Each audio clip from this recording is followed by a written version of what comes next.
السلام علیکم معزز خواتین و حضرات، علی ممتاز آپ کے ساتھ ایک اور ویلاگ لے کر. اس ویلاگ میں سب سے پہلے میں بات کروں گا مریم نواز کی. مریم نواز کارکردگی دکھانے کی ناکام کوشش کر رہی ہیں، عوام کا دل جیتنے کی ناکام کوشش کر رہی ہیں. وہ یہ سمجھ رہی ہیں کہ جی ان کے بیانات اور ان کی ایکٹیویٹی، ان کو لگتا ہے کہ ذرا زیادہ ہل جل ہو نا، کہ یہاں جا رہی ہیں وہاں جا رہی ہیں، مطلب میری آنیاں ویکھو میری جانیاں ویکھو، تو اس پر لوگ بڑے امپریس ہوں گے. لوگ کہیں گے کیا بات ہے یار، کام تو ہو رہا ہے نا. اور کچھ لوگ ایسے ہیں بھی جو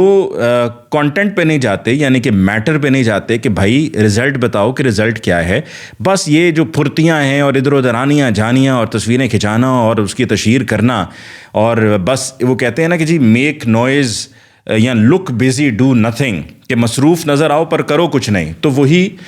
فارمولا آزمایا جا رہا ہے اور اس پر عمل کیا جا رہا ہے مریم نواز کی طرف سے، کہ بس وہ جو دکھتا ہے وہ بکتا ہے. اور بھلے آگے آپ ایک عمارت کھڑی کر دیں، کھوکھلی ہو عمارت، اس سے فرق نہیں پڑتا، بس عمارت کھڑی ہوئی نظر آئے. وہ بھلے بعد میں گر جائے، وہ بعد کی بات ہے. یہ ایک سوچ ہے، مائنڈ سیٹ ہے. تو مریم نواز کی حکومت ہے. اس سے پہلے بھی ان کے چچا جان پنجاب میں حکومت کر چکے ہیں، ان کے والد صاحب کی حکومت رہی ہے. یہ جو دو حکومتیں تھیں 2008 سے پہلے کی، ان کو اگر میں ایک طرف بھی رکھ دوں تو 2008 سے 2013 اور 2013 سے 2018، ان 10 سالوں میں بھی مجھے صرف مریم نواز صاحبہ یہ بتا دیں، میڈم چیف منسٹر بتا دیں کہ ان کے چچا جان نے، جو اب وزیر اعظم پاکستان ہیں، صحت کے شعبے میں کیا کیا، کیا کارنامہ سر انجام دیا. آپ سب کو یاد ہے کہ سن 2010 کی یہ بات ہے، اور بلکہ سن 2011 کی یہ بات ہے کہ لاہور میں پنجاب انسٹیٹیوٹ آف کارڈیالوجی کا ایک سکینڈل آیا تھا، کہ جہاں پر PIC Punjab institute of cardiology سے ادویات خریدنے والوں کو، بلکہ ان کو جو ہسپتال سے مفت بھی مل رہی تھی ادویات، وہ استعمال کرنے والوں کی وہ اپنی زندگیوں سے ہاتھ دھو رہے تھے، یعنی کہ وہ مارے جا رہے تھے. اور وہ اسکینڈل تھا بہت بڑا. اور پتہ چلا کہ جن کمپنیوں کو وہ کانٹریکٹ دیا گیا تھا ان کی ہیرا پھیری تھی، کیونکہ میڈیسن کے بنانے میں ایکٹیو اور ان ایکٹیو انگریڈینٹس استعمال ہوتے ہیں جو باہر سے منگوائے جاتے ہیں، اور وہ سب سٹینڈرڈ غیر معیاری مٹیریل استعمال ہو رہا تھا. وہ اسکینڈل بھی شہباز شریف صاحب کے دور میں تھا. پہلی مرتبہ جب ہمیں یہ مصیبت کا سامنا کرنا پڑا ڈینگی کا لاہور میں، پنجاب میں، یہ بھی سن 2011 میں تھا، اور اس وقت بھی گورنمنٹ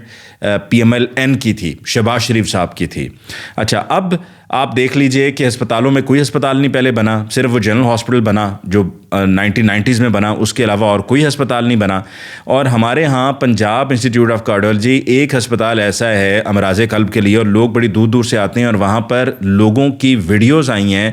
کہ باہر گھاس پہ کوئی ویل چیئر پہ بیٹھا ہوا ہے، کوئی زمین پہ بیٹھا ہوا ہے، اور ان کو وہاں پہ ڈرپس لگی ہوئی ہیں. مطلب اندر ہسپتال میں بستر ہی نہیں ہے کہ ان غریب غربا کو جو اپنے دل کا مرض لے کر آتے ہیں، جان لیوا مرض ہے، وہ ہسپتال پہنچتے ہیں تو ہسپتال پہنچنے پر ان کو پوچھا ہی نہیں جاتا، ان کو کہیں پر بٹھانے کی جگہ ہی نہیں ہے، کوئی ان کے پاس اندر سپیس ہی نہیں ہے. اس لیے کہ ہمارا فوکس جو ہے وہ صرف سڑکوں پہ رہا ہے، ہمارا فوکس ہسپتالوں پر نہیں رہا ہے. اور میڈم چیف منسٹر جا رہی ہیں، اب جا کر وہاں پر دورے کر رہی ہیں اور کہہ رہی ہیں ہاں خیریت سے ہو، ٹھیک ہو، طبیعت ٹھیک ہے، میں بس یہی معلوم کرنے کے لیے آئی تھی. اور وہ اس طرح کی مطلب کہتے ہیں نا کہ جی عمران خان صاحب کہتے ہیں کہ یہ تو پڑھے لکھے نہیں، اوپر سے کوشش بھی نہیں کرتے. وہ اپنا جو فلاسک ہے وہ اپنے ساتھ وہ فلاسک لے کر میڈم گئی ہوئی تھیں، اور اس کا اوپر سے کور بھی نہیں تھا، اور وہاں ہسپتال گئی ہوئی ہیں وہ وزٹ کرنے. وہاں پر 100 قسم کے امراض کے لوگ آتے ہیں، اور وہاں پر آپ بھی جا رہی ہیں لے کر، تو آپ کو اس کو لڈ کو کور کر کے لے کر جانا ہے، بیکاز ہائیجین کا خیال رکھنا ہے وہاں پر. لیکن میڈم چیف منسٹر کو کون سمجھائے؟ میڈم چیف منسٹر وہاں پر گئی ہیں، ان کا مقصد تھا کہ وہ جا کر انہوں نے تصویریں کھنچوانی ہیں، سو انہوں نے کھنچوا لیں. دوسری طرف جی ایئر ایمبولنس کا جو شور ہے، میں نے ایئر ایمبولنس پہ پہلے بھی آپ کے ساتھ تفصیلات شیئر کی ہیں، پتہ نہیں آپ نے وہ پہلے سنی یا نہیں سنی. اگر نہیں سنی تو اس سے پہلے کے جو ویلاگس ہیں وہ آپ سن لیجئے، اس میں آپ کو پتہ چل جائے گا. بلوچستان میں بھی گورنمنٹ ہے، سرفراز بگٹی صاحب ہیں وہاں پر چیف منسٹر، پیپلز پارٹی کی گورنمنٹ ہے، اور وہ بھی یہ کہہ رہی ہیں کہ جی ہم بھی ایئر ایمبولنس شروع کر رہے ہیں، جس کو نام دیا جائے گا پیپلز ایمبولنس کا. اور یہ پیپلز ایمبولنس جو وہ شروع کرنے جا رہے ہیں، یہ بالکل سمجھیں کہ مقابلے بازی میں ہو رہا ہے، کہ پنجاب میں شروع کیا جا رہا ہے تو ہمیں بلوچستان میں بھی لوگ کہیں گے کہ جی آپ کیوں نہیں ایئر ایمبولنس شروع کرتے، جبکہ رقبے کے اعتبار سے سب سے بڑا صوبہ ہے بلوچستان، تو آپ کو بھی ایئر ایمبولنس شروع کرنی چاہیے. تو ان کی دیکھا دیکھی وہاں پر بھی شروع کی جا رہی ہے، لیکن اس کی پریکٹیکلٹی کیا ہے، کیا وہ واقعی میں ممکن ہے یا نہیں ہے، اس پر عمل نہیں کیا جا رہا. اگر یہ تمام جو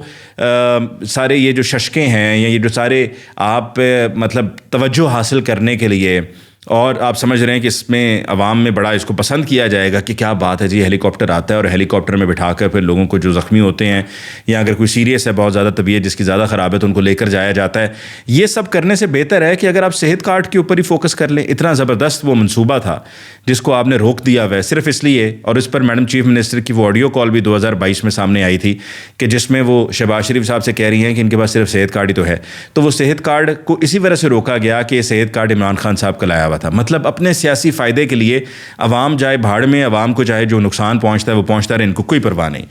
دوسری طرف جی یہاں پر ہمارے ملک میں ایرانی صدر آئے ہوئے ہیں اور ہماری ترجیحات کا یہ حال ہے کہ نواز شریف صاحب چائنا روانہ ہوئے ہیں اور اسحاق ڈار صاحب نواز شریف صاحب کے ساتھ چائنا چلے گئے ہیں۔ مطلب یہاں پر ایرانی صدر آئے ہوئے ہیں، ہمارے فارن منسٹر کو یہاں پر ہونا چاہیے، لیکن ہمارے فارن منسٹر اسحاق ڈار صاحب کی فارن منسٹری میں اتنی دلچسپی ہے کہ وہ یہ سب چھوڑ کر چلے گئے ہیں چائنا، کیونکہ ترجیحات میں شامل نہیں ہیں۔ اور ہم پتہ نہیں کس سے گھبرا رہے ہیں۔ ہم یہاں پر بڑے بڑے بورڈز ہم نے لاہور شہر میں بھی لگائے ہوئے، لاہور شہر میں پورے دن کی چھٹی دے دی کہ جی ایرانی صدر آ رہے ہیں، پھر اسی طرح کراچی جب جا رہے ہیں تو وہاں پر بھی پورا شہر آپ بند کر دیں گے کہ ایرانی صدر آ رہے ہیں، بڑے بڑے آپ نے بل بورڈز لگا دیے ہیں۔ لیکن آپ ذرا تھوڑا سا چیزوں کو اس زاویے سے دیکھیے کہ ایرانی صدر آئے ہوئے ہیں اور ہمارے اسحاق ڈار صاحب، ہمارے فارن منسٹر صاحب یہاں پر ہیں نہیں، تو اس سے آپ کو اندازہ ہو جاتا ہے کہ جی ان کی ترجیحات میں کیا شامل ہے۔ آگے بڑھتے ہوئے جی حسان نیازی صاحب کی والدہ نے بڑی کھل کر بات کی ہے اور تقریباً انہوں نے سب کچھ ہی کہہ دیا ہے جو ان کے دل میں تھا۔ مطلب یوں لگتا ہے کہ جس طرح ایک والدہ اپنے بچے کو لے کر اتنی پریشان ہے کہ وہ پھٹ پڑی ہیں، انہوں نے کھل کر باتیں کی ہیں۔ ان کی گفتگو سے پہلے ان کی بہن نے گفتگو کرتے ہوئے کہا کہ جن غریب مزدوروں کو انہوں نے اٹھایا ہے ان کے لیے بھی ہم نے کھڑے ہونا ہے، اور ڈرا رہے ہیں، سب کچھ کر رہے ہیں، دھمکیاں بھی دے رہے ہیں، لیکن اب ہم بیٹھیں گے نہیں۔ جو ظلم کے خلاف کھڑا نہیں ہوتا وہ ظلم کے ساتھ ہوتا ہے، یعنی کہ وہ ظالم کے ساتھ ہوتا ہے، وہ ظلم کا ان کے ساتھ شراکت داری ہوتی ہے ظلم میں۔ اور ان کا کہنا ہے کہ جی ہم مقابلہ اب کریں گے، ہم ان دھمکیوں سے ڈرنے والے نہیں ہیں کیونکہ بات بہت آگے نکل چکی ہے۔ حسان نیازی کی والدہ کا کہنا تھا کہ جی انہوں نے کہا کہ جی وہ ملٹری تنصیبات، انہوں نے کہا جی ملٹری تنصیبات کیا ہیں؟ دیوار ہے، پتھر ہے آپ کے لیے جو جس کو آپ مقدس جگہیں کہہ رہے ہیں۔ انہوں نے کہا 10 مہینے سے سب کو بند کیا ہوا ہے اور میرے ملازم کو، ڈرائیور کو اٹھا لیا گیا، پھر اس کے بعد ان کے گھروں میں جاتے رہے ہیں، توڑ پھوڑ کرتے رہے ہیں، ہمارے گھر میں آئے تو چیزیں اٹھا کے لے گئے، وہ چیزیں اٹھا کے کہاں لے کے گئے یہ بھی نہیں بتاتے، پھر ان بچوں کو کہاں پہ رکھا ہوا ہے یہ بھی نہیں بتاتے، ان کے خلاف ان کے پاس کوئی ثبوت، کوئی شواہد نہیں ہے، اس لیے ان کی جو سزائیں ہیں وہ بھی ملٹری کورٹس میں چھپ چھپا کر وہ چلائی جا رہے ہیں کیسز، ان کی سزاؤں کے بارے میں بھی نہیں بتایا جا رہا کہ جن کو کیا سزائیں دی گئی ہیں، انہوں نے کیا ہے۔ اور پھر اس کے بعد کہتے ہیں کہ جی حسان نیازی صاحب کی والدہ کا کہنا تھا کہ اپنی غلطی کو مانتے بھی نہیں ہیں، اپنی غلطی کا اعتراف بھی نہیں کرتے کہ جی ہم سے غلطی ہو گئی۔ انہوں نے کہا جی لوگوں کے گھروں کو توڑا ہے، اور پھر انہوں نے کہا جو کشمیر میں ظلم ہو رہا ہے وہ ظلم تو اس ظلم کے آگے کچھ بھی نہیں ہے، جو یہاں پر ظلم کیا جا رہا ہے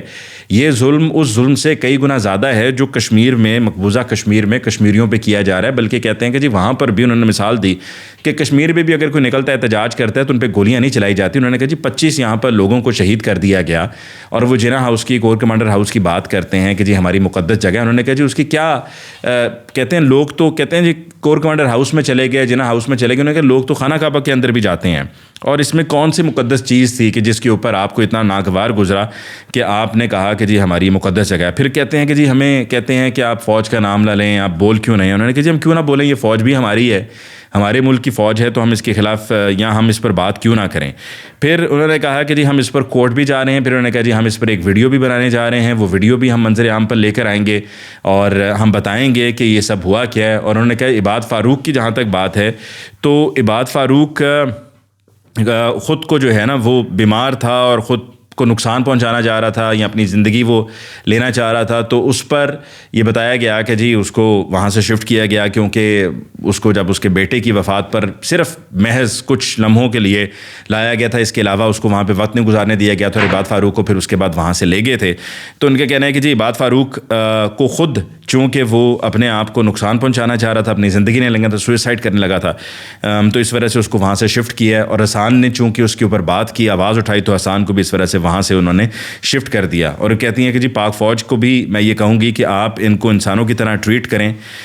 لوگوں کی ملازمتیں چلی گئی ہیں, لوگوں کی تعلیم چھوٹ گئی ہے, بہت نقصان ہو گیا ہے. لیکن ان کا یہ کہنا تھا کہ جی ہم اس پر اب خاموش نہیں رہیں گے, ہم اس پر بولیں گے, کھل کر ہم بات کریں گے اور ہم اس پر اپنی رائے کا اظہار کرتے رہیں گے. یہ حسان نیازی کی والدہ نے کھل کر یہ باتیں کہی ہیں. اس کے علاوہ ان کی خالہ بھی وہاں پر موجود تھیں, اور یہ معاملات اب یقیناً بہت آگے نکل چکے ہیں, کیونکہ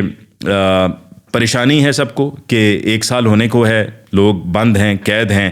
اور جو باتیں پہلے لوگوں کی شاید دلوں میں تھیں وہ اب زبان پر آ رہی ہیں. جیسے کہ حسان نیازی کی والدہ نے کہہ دیا ہے کہ آپ کس کو مقدس کہتے ہیں, دیواروں کو کہتے ہیں, ان جہازوں کو کہتے ہیں جو آؤٹ ڈیٹڈ پرانے جہاز تھے, استعمال میں جہاز نہیں تھے, آپ ان گھروں کو کہتے ہیں کہ جن گھروں کی کوئی امپورٹنس نہیں ہے, انسانوں کی امپورٹنس ہے. تو انہوں نے کہا جی ہمارے سے آپ نے معافیاں بھی نہیں مانگی, ہمارے لوگوں کو مار دیا گیا اور ہم سے معافیاں بھی نہیں مانگی گئیں. سو پاکستان تحریک انصاف جو اب جمعے سے مختلف حلقوں میں احتجاج بھی کرنے جا رہی ہے, یہ فائنل راؤنڈ ہے جو پاکستان تحریک انصاف سے شروع کیا جا رہا ہے. اور پاکستان تحریک انصاف کی لیڈرشپ کو ورکرز نے بڑا پریشر ڈال کے باور کروایا ہے کہ جی اگر آپ احتجاج کے لیے نہیں نکلیں گے تو آپ کا ہم ساتھ نہیں دیں گے. جیسے کہ ریحان زیب کے قتل کے بعد ورکرز نے اپنا فیصلہ سنا دیا. ان کا فیصلہ یہ تھا کہ آپ نے ریحان زیب کو ٹکٹ نہیں دیا, آپ کو ریحان زیب کو ٹکٹ دینی چاہیے تھی. تو ہم نے ووٹ اسی کو ڈالا جس کو ہمیں ڈالنا چاہیے تھا, جو ڈیزرو کرتا تھا. ریحان زیب کی فیملی میں سے کسی کو, بھائی کو آپ لوگوں کو ٹکٹ دے دینا چاہیے تھا, آپ نے نہیں دیا, لہٰذا ہم نے ووٹ نہیں ڈالا اور ریحان زیب مرحوم کے بھائی وہاں سے منتخب ہو گئے. اور اس بات کا اعتراف تیمور جھگڑا صاحب نے بھی کیا پاکستان تحریک انصاف سے, اور اطلاعات یہ بھی ہیں کہ عمران خان صاحب نے بھی جیل میں یہ کہا تھا کہ ریحان زیب مرحوم کی فیملی کو اکوموڈیٹ کیا جائے. لیکن جیسا کہ کئی مرتبہ ہوتا بھی رہا ہے کہ عمران خان صاحب کچھ بات کرتے ہیں, باہر جو لوگ آتے ہیں وہ آ کر کچھ بات کرتے ہیں اور عمل بھی کچھ اور کر دیتے ہیں. جیسے کہ عمران خان صاحب نے جو خط لکھا تھا چیف جسٹس صاحب کو, ابھی سامنے آیا, 20 تاریخ اس پر ڈالی گئی, 20 اپریل کی خط پہ. تو اس خط کے منظر عام پر آنے سے پہلے جب اس کی چیزیں طے ہوئیں اور عمران خان صاحب نے جو انسٹرکشنز دیں اس میں یہ بھی شامل تھا کہ یہ بھی لکھا جائے چیف جسٹس صاحب کو اور کہا جائے کہ آپ ایکسٹینشن نہ لیجیے گا کیونکہ اس سے پھر آپ کی کریڈیبلٹی کو مزید نقصان پہنچے گا. لیکن کہا یہ جاتا ہے کہ عمر ایوب صاحب یا حامد خان صاحب, چونکہ اور خاص طور پہ حامد خان صاحب چیف جسٹس قاضی فائز عیسیٰ صاحب کو بہت زیادہ سپورٹ کر رہے ہیں اور ہمیشہ ان کے لیے کچھ نہ کچھ وہ انتظام کرتے رہتے ہیں کہ ان کو کچھ نہ کہا جائے. اور ایسی مثالیں بھی موجود ہیں کہ جب انہوں نے ان کے دفاع کیا چیف جسٹس قاضی فائز عیسیٰ صاحب کا,